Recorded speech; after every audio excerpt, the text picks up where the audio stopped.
BFM Business, BFM Crypto, le club. Comme chaque jour, notre club en effet consacré aux cryptos. Ils sont là, nos experts. Pierre Noisa aujourd'hui nous accompagne. Bonjour Pierre. Bonjour Guillaume. Président fondateur de Paymium. Meilleurs vœux, tiens, on ne s'est pas encore vu depuis le début de l'année. Bienvenue Pierre, bienvenue Grégory Raymond. Salut Guillaume. Avec nous. Salut Grégory, chaque jeudi à nos côtés, cofondateur et rédacteur en chef de The Big Whale.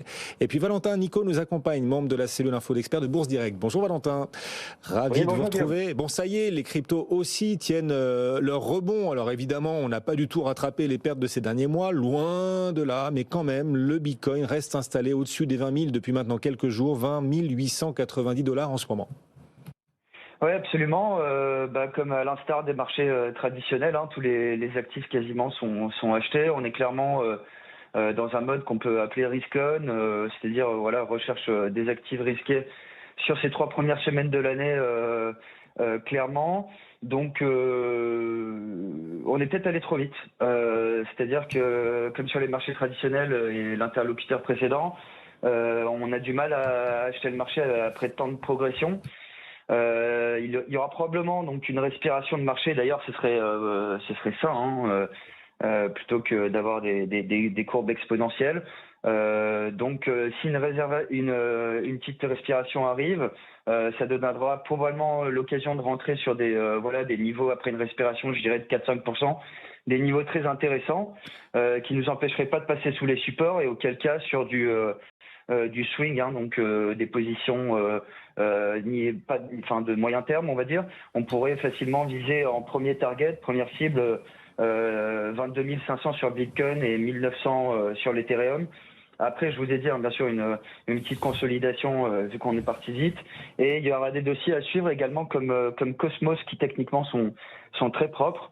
Et voilà, on espère que l'histoire FTX est oubliée et qu'on va pouvoir repartir sur ce marché crypto.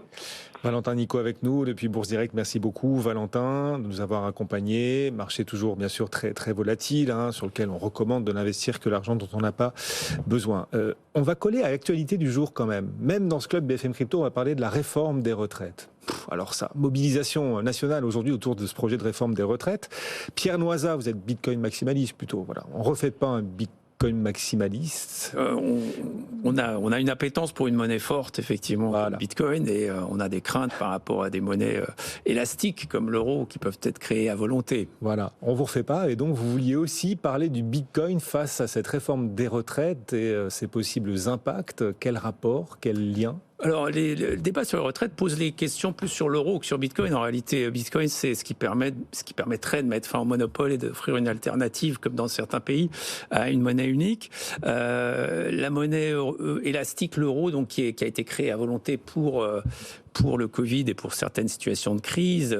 Il y a effectivement des gens dans la sphère crypto qui disent après tout, pour les retraites, c'est pareil. De toute façon, on est à un stade, on a passé le seuil de la remboursabilité. Je dirais la dette publique, c'est 3 000 milliards à peu près aujourd'hui, en France, pour la France seulement. Les retraites, là-dessus, c'est encore à peu près la même somme. Certains économistes disent même 5 000 milliards pour la dette publique des fonctionnaires de l'État et de la collectivité territoriale.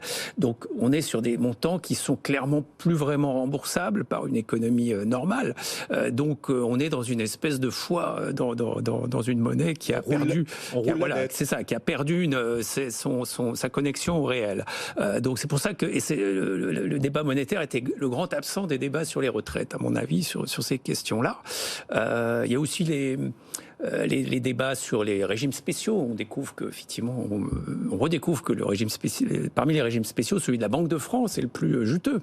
C'est celui qui est le plus privilégié, je dirais, et c'est celui que le gouvernement a cité en premier. Alors que c'est un résultat direct du monopole, comme pour paraphraser Montesquieu, quand on donne du pouvoir aux gens, ils ont tendance à en abuser.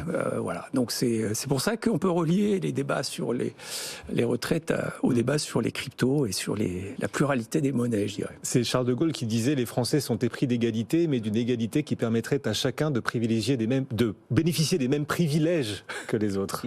Oui, à quand Bitcoin dans les plans d'épargne retraite ce serait certainement une bonne idée. Bah voyons. Ah voilà, vous les voyez les deux bitcoins maximalistes là qui m'entourent. On va parler justement de l'avenir de cet écosystème crypto. Pierre, on reparlera aussi pour le coup des angoisses d'une partie de l'écosystème parce que la réglementation en France, la législation même pourrait encore se durcir. Et on va parler notamment des PSAN. Alors en France, on a des valeurs, ça c'est en bourse les valeurs, mais des sociétés qui ont obtenu l'enregistrement PSAN. Il s'agirait maintenant d'obtenir pour certaines d'entre elles l'agrément. Et ça, quand vous parlez d'agrément, tout le monde tremble, très difficile à avoir, plus exigeant que le simple enregistrement, c'est ce qu'on entend à chaque fois. C'est tout ce qu'il y a à dire sur l'agrément PSAN ? Déjà, il faut revenir sur l'enregistrement, ce qui est la licence actuelle de la soixantaine de sociétés françaises qui s'adressent au grand public et qui vendent des cryptos. Alors l'enregistrement, pour l'avoir, il faut démontrer l'honorabilité des dirigeants. En gros, Pierre, pour l'avoir, a dû prouver qu'il n'avait tué personne. Donc, je pense que c'est le cas. Un peu plus que ça, mais... Et il faut démontrer qu'il y a des mesures de lutte contre le blanchiment d'argent, le financement du terrorisme, et en fait c'est à peu près tout. C'est relativement simple à avoir quand on est une société sérieuse et bien bâtie. Mais pour avoir l'agrément, donc, qui est plus exigeant, il faudra fournir des informations à caractère financier, c'est-à-dire en gros toute l'organisation de l'actionnariat de l'entreprise, éventuellement les droits de vote, enfin en gros qui a de l'influence dans la société. Après, il faudra présenter une politique commerciale très détaillée. Bon, ça peut paraître un peu bizarre qu'on l'ait pas demandé avant, mais en gros l'agrément, c'est la première étape. On va vous demander les tarifs précis, quels sont les éléments relatifs à la protection des consommateurs, voilà, tout ce genre de choses. Il faut aussi fournir un contrôle en cybersécurité. Alors c'est un audit annuel qui doit être réalisé par une entreprise agréée par l'ANSSI. L'ANSSI, c'est l'Agence nationale de sécurité des systèmes d'information. Et dernier point, il y a une obligation de fonds propres. Il faut au minimum 150 000 €, c'est pas rien. Et aussi, il faudra un pourcentage supplémentaire en fonction des actifs que vous avez sous gestion. Voilà, en gros, l'agrément PSAN, c'est ça. Et c'est pour ça que ça fait trembler les acteurs de l'écosystème, parce que la barre est jugée souvent trop haute et ces contraintes en plus ont un coût, Grégory. Bien sûr, alors l'audit en cybersécurité que j'évoquais à l'instant, c'est à peu près 30 000 € par an. Donc oui, c'est considérable. Et pour les fonds propres, donc les 150 000 € dont on parle, pas tout le monde ne les a. Dans le système traditionnel, on peut faire appel, à des assurances qui se substituent. Mais dans le secteur crypto, il n'y en a pas beaucoup qui comptent se substituer. On sait que CoinHouse a cette assurance-là, mais on sait aussi que c'est quand même très difficile. Pierre, peut-être que vous avez... Premium, vous êtes enregistré PSAN et peut-être un jour serez-vous agrémenté PSAN, on verra. Mais... Oui, absolument. On va sans doute solliciter l'agrément à un certain moment, surtout si on nous l'impose. Mais ce qu'on peut observer, c'est qu'effectivement, il y a des exigences de plus en plus grandes. Celle que tu as citée, Grégory, en fait, existe déjà, à mon avis, pour les PSAN, sauf celle des fonds propres, en effet, qui va avoir pour effet de faciliter l'installation s'il y a un nouveau entrant qui doit s'installer. Si on lui demande des fonds propres en France et qu'on ne lui demande pas ailleurs, il va aller ailleurs. Donc c'est juste ça l'effet que ça aura. Il y aura effectivement peut-être une barrière à l'entrée pour s'installer en France. Je ne suis pas sûr que en termes de protection des consommateurs, ça change la donne.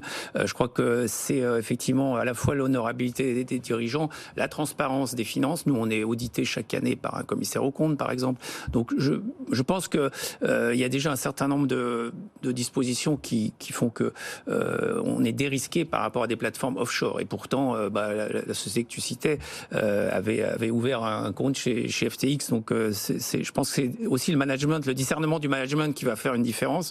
Et ça, je ne suis pas sûr que le régulateur soit le mieux placé pour l'apprécier, puisqu'il a en face de lui des gens qui ne connaissent pas fondamentalement, qui sont des nouveaux entrants.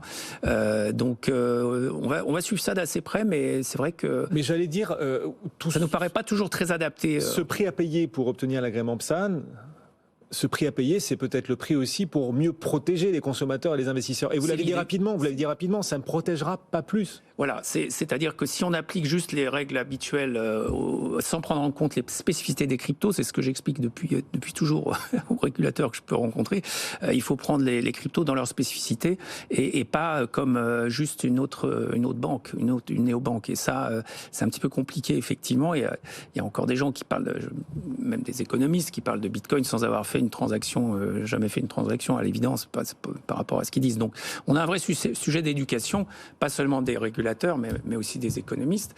Et tout cet écosystème-là, parfois, ils prennent des mesures qu'ils croient bonnes, avec des bonnes intentions, mais dans les faits, aujourd'hui, moi, je pense que ça contribue surtout à favoriser des plateformes offshore qu'à offrir une quelconque protection. Mais en tout cas, pour finir, Grégory. l'agrément PSAN, le coût total, c'est plusieurs centaines de milliers d'euros. Il faut prendre en compte les frais d'avocat pour monter le dossier, les audits et tout. Donc, c'est vraiment pas rien. Hein. C'est déjà pas rien pour l'enregistrement, puisqu'on a créé nous-mêmes, par exemple, un département conformité chez Premium. Donc, c'est dire que c'est un coût aussi, un coût fixe, là, qui est assez important. Bien sûr. Et chaud, en plus de vouloir d'essayer de courir après l'agrément PSAN, vous nous dites que c'est votre cas, Pierre. Mais c'est chaud, ça coûte cher, alors qu'on est en plein bear market. Alors oui, Bitcoin a un peu remonté, mais enfin quand même, il a énormément baissé. Et Ça n'arrange pas les choses. Effectivement, il y a une baisse d'activité, forcément une baisse des revenus. Donc, c'est pas simple. Hein, et on devrait voir pas mal d'entreprises qui devraient lever des fonds cette année, justement, dans l'optique d'avoir cet agrément.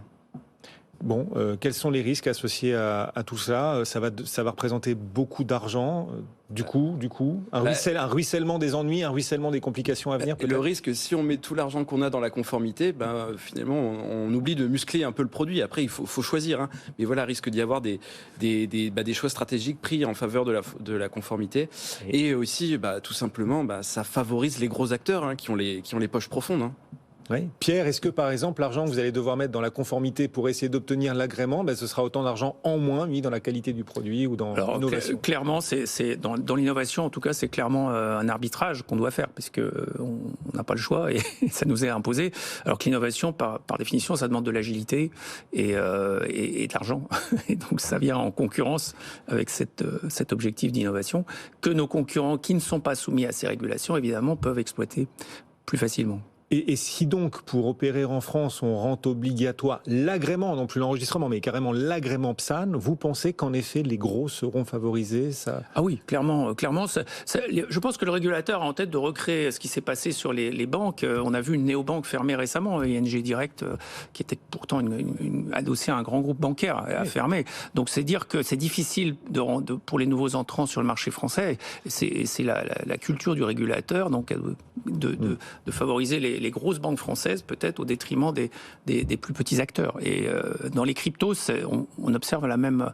Enfin, en tout cas, la non prise en compte du facteur taille dans les régulations qu'on peut voir apparaître. Et du coup, est-ce que Binance va du coup tirer les marrons du feu ? On se demandait à l'instant si les gros acteurs allaient justement tirer les marrons du feu face à cette barrière à l'entrée de l'agrément PSAN qui coûtera très cher et donc risque de rendre la vie compliquée aux petits acteurs. Est-ce que Binance, gros acteur, avec des reins peut-être plus solides, en tout cas beaucoup plus d'argent à mobiliser, s'en trouvera favorisé ? Alors c'est un cas singulier parce qu'effectivement Binance a plein d'argent, donc le travail de conformité, les équipes légales, ça ne devrait pas y avoir de soucis, mais c'est une structure qui est quand même assez opaque.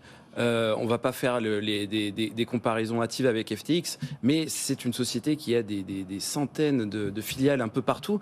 On ne sait pas exactement où est le vrai siège social de Binance. Donc, normalement, pour avoir l'agrément PSAN, il faut faire la lumière, en fait, sur tout ce genre de choses. Donc, on verra si Binance arrive à rassurer le régulateur.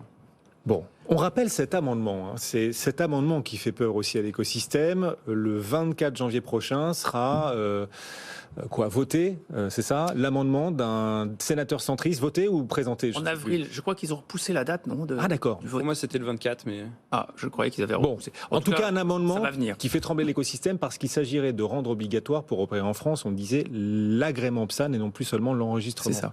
Mais vous êtes déjà enregistré PSAN, pour vous ça ne changera rien puisqu'il était déjà prévu que vous deviez obtenir l'agrément en 2026. C'est pour les nouveaux entrants que ça va changer la donne. Oui, exactement. Pas pour vous, Pierre. Non, pour ça nous. Va même vous favoriser, vous, Premium, et toutes les sociétés déjà enregistrées. Je raisonnerais comme ça si je pensais que mes concurrents étaient en France. Mais en fait, je pense que mes concurrents, ce sont justement ces grosses plateformes offshore aux États-Unis ou d'origine chinoise, comme celle qu'on a citée. C'est ceux-là mes concurrents. C'est pas les nouveaux entrants sur le marché français, clairement. Donc, je suis pas inquiet. Effectivement, par contre, ça pose la question du focus d'une politique industrielle du numérique. Je le dis souvent, mais est-ce que c'est la régulation qui va faire qu'on va se développer, que ça va bien se développer en France ? Je n'en suis pas sûr. Et c'est un peu ça la vraie question qu'il faut poser aux députés, c'est quelle est la politique industrielle dans le numérique ? Si c'est juste de la régulation sur les gens qui innovent, je ne crois pas qu'on prenne les choses par le bon bout. Bon, et puis il y a un autre durcissement peut-être à venir vis-à-vis, ce sont des acteurs aussi de l'écosystème, vis-à-vis de certains des influenceurs tout simplement. Oui, alors ceux-là, effectivement, cette catégorie qui, contrairement à vous, journalistes, qui êtes soumis à une déontologie et qui fait un très beau métier d'information et de vérification. Plus ou moins bien, c'est comme dans tous les métiers. Les influenceurs s'affranchissent de toutes ces exigences et nous créent plus de problèmes qu'autre chose, en fait, en créant des bulles, des hypes autour de projets pour lesquels ils sont rémunérés, au lieu de délivrer une information factuelle et vérifiée. Donc pour nous, c'est plutôt un problème qu'un atout. C'est clairement ce qu'on a observé, en tout cas jusqu'à présent. Après, il y a toujours des exceptions, mais globalement, nous, on souhaiterait qu'effectivement les influenceurs soient mieux encadrés pour éviter qu'il y ait du bad buzz ou des mauvaises informations qui circulent. Ouais, mais c'est comme dans tous les métiers, il y a les bons et les mauvais. Enfin, il y a les utiles le journalisme et les toxiques. Suffit largement l'information par le journaliste que vous faites, Guillaume et Grégory. À mon avis, c'est largement suffisant. On n'a pas besoin de gens qui se font payer pour parler de projets. Les projets peuvent parler eux-mêmes et à ce moment-là, en toute transparence, quelqu'un qui se place comme ça en espèce de porte-parole d'un projet, en étant rémunéré par ce projet, c'est du marketing freelance à ce moment-là. Mais de toute façon, c'est pas très sain. Je trouve que c'est pas très sain, et c'est vrai pas seulement dans les cryptos. Je pense que globalement. Je comprends, mais si le consommateur est averti, oui, c'est pas parce qu'on est payé qu'on ment. Il faut juste savoir que la personne qui me parle et qui m'évoque le produit est payée. Mais c'est pas forcément un influenceur n'est pas forcément un menteur. Certains sont des menteurs. Alors clairement. c'est le mensonge par omission. En fait, ils disent pas forcément des mensonges. Par contre, ils cachent des choses. Et ça, c'est ça qui pose problème, en fait.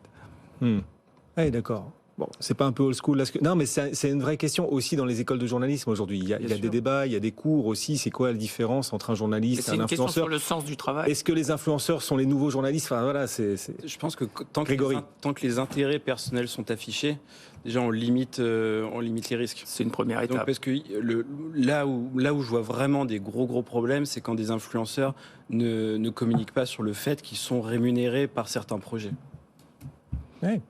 Je vous sens encore hermétique, Pierre. Oui, parce qu'il n'y a pas de transparence. En vrai, même s'ils disent qu'ils sont payés, on ne sait pas de combien, on ne sait pas dans quel délai, etc.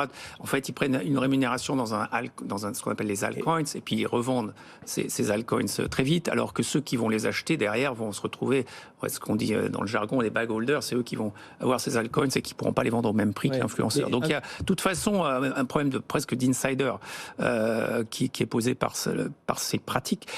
C'est pas pareil si on vend des cosmétiques, évidemment. Si un influenceur ou une influenceuse parle de cosmétiques, il n'y a pas les mêmes problématiques. Sur des questions monétaires, et soit des tokens ou les altcoins, ces monnaies alternatives, je pense que ça pose vraiment problème. Il faudrait un code de déontologie des influenceurs, quoi. Voilà. Oui, bien sûr. L'influence appliquée au monétaire, je crois que ça fait pas bon ménage. C'est ce qu'on combat en fait dans l'euro et le monopole de l'euro, c'est la faculté de cette institution à faire sa propagande et à s'imposer parfois par le mensonge par omission. Alors on veut pas que cette tendance se réplique sur les cryptos. Mais là où le régulateur devrait un peu regarder, c'est surtout sur TikTok. Là, il y a vraiment n'importe quoi qui se passe là-bas. Non, mais c'est ça, il y a influenceur et influenceur. Je dis pas qu'être influenceur, c'est magnifique. Je dis juste que si on met au courant les utilisateurs, les consommateurs, du fait qu'on est payé pour parler du produit et qu'on ne ment pas sur le produit, c'est ça. Pas forcément souci. On peut être parfois un influenceur mieux informé que le meilleur des journalistes. C'est deux grosses hypothèses aujourd'hui qui sont pas toujours remplies. Mais je peux vous prendre l'exemple des conseillers en gestion de patrimoine. Les conseillers en gestion de patrimoine, ils emmènent les clients vers des produits sur lesquels ils touchent parfois des commissions. C'est ça. Mais ils sont régulés. Mais ils sont régulés. Ce qui manque, c'est la régulation, exactement. La déontologie. Les influenceurs sont pas très loin de la gestion de patrimoine en réalité. Mais j'ai envie de vous dire que c'est comme l'écosystème des cryptos. C'est un écosystème qui a besoin d'être régulé. C'est nouveau. Et comme toujours, la régulation arrive après. Sauf qu'il y a ceux qui construisent l'infrastructure et les plateformes et qui offrent des services, puis il y a ceux qui donnent des conseils, et c'est pas tout à fait pareil. Encore une fois, je pense que les journalistes remplissent leur rôle suffisamment aujourd'hui pour pas avoir besoin d'influence. Je dirais aussi que les journalistes doivent aussi sortir de leur tour d'ivoire. Des fois, certains journalistes se sentent très puissants, ils doivent un peu aussi... Je parlais de ceux qui connaissent la question, effectivement, et il y en a pas énormément. Et là où les influenceurs sont utiles pour les journalistes, c'est qu'ils obligent les journalistes justement à aller fuir la paresse et être encore plus proactifs. Ça change énormément notre métier. Ouais. Et ça nous pousse à réfléchir et c'est très bien. Ça fait partie des disruptions du 21e siècle. C'est vrai. Pierre Noisa, président fondateur de Paymium. Non mais c'est intéressant de confronter les points de vue aujourd'hui. je me fais l'avocat des influenceurs, c'est pas bien du tout. Mais je suis journaliste. Je connaissais mieux la question, moi, mais elle est complexe. Elle est hyper complexe, cette question. Si le but est d'obtenir une information, parfois une information la plus poussée possible, il faut des journalistes qui soient aussi des insiders et parfois qui acceptent de boire un café avec tel ou tel représentant d'une entreprise. Si ça n'était que le café, ça marche comme ça aussi. Poserait aucun problème. Les influenceurs, leur boulot justement, c'est d'avoir de bonnes relations et parfois, alors, ils se font payer, c'est la grande différence. Il faut au moins afficher le fait qu'on est payé, c'est ça l'idée. Merci beaucoup. Alors que le journaliste, il n'est pas payé pour ça, pour le coup. Merci de nous avoir accompagnés à tous les deux. C'est Guillaume. Pierre Noisa, président fondateur de Paymium. Grégory Raymond, cofondateur et rédacteur en chef de The Big Whale. Bon retour, messieurs. Valentin Nicot nous accompagnait pour Bourse Direct.